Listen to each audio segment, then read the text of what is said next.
Mardi soir, l'hôtel de ville d'Austin était bondé. Les citoyens ont confronté la municipalité concernant la construction d'un golf privé sur la propriété de Glenn Chemendy, le PDG de Gildan. Je vous rappelle que c'est une construction qui a été faite sans autorisation et qui a ravagé des zones agricoles et une érablière.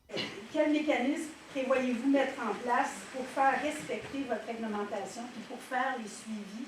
On vous encourage à faire le choix à l'avantage de l'environnement. Je suis un expert loin de là, mais je me disais qu'il y a quelqu'un qui coupe une forêt immense. Et on sait qu'en Austin, vous savez tous que vous ne pouvez pas couper un arbre sans aller demander un permis à la municipalité. Comment ça se fait qu'il n'y a pas quelqu'un qui a allumé avant ça? Plusieurs ont jugé que les pouvoirs et les constats que la Ville pouvait imposer, par exemple des amendes allant jusqu'à 100 000 par hectare déboisé, sont insuffisants. Nous, on travaille dans les limites de la loi. Et je comprends que les gens sont choqués de voir des choses comme ça qui se produisent et qu'on dit que c'est juste parce que la personne a de l'argent qu'elle se pense au-dessus des lois qu'elle peut faire toutes sortes de choses. Mais la loi est faite pour tout le monde. Alors, si on estime que les sanctions ne sont pas à la hauteur des dommages qui sont faits, bien, c'est au gouvernement de changer les lois.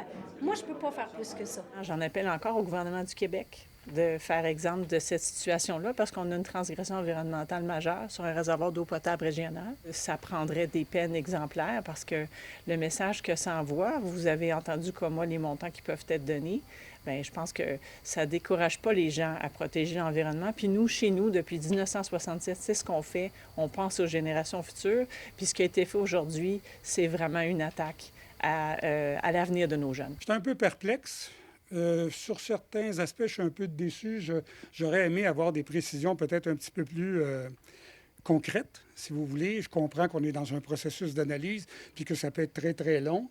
Je trouve que le temps de réaction est lent. Donc, d'où la déception. Ça répond pas. Par courriel, M. Chemendy nous écrit que, contrairement à certaines allégations, il ne s'agit pas d'un terrain de golf, mais d'un petit espace récréatif qui représente seulement 1,5 % de la propriété située à 400 mètres du lac Memphremagog.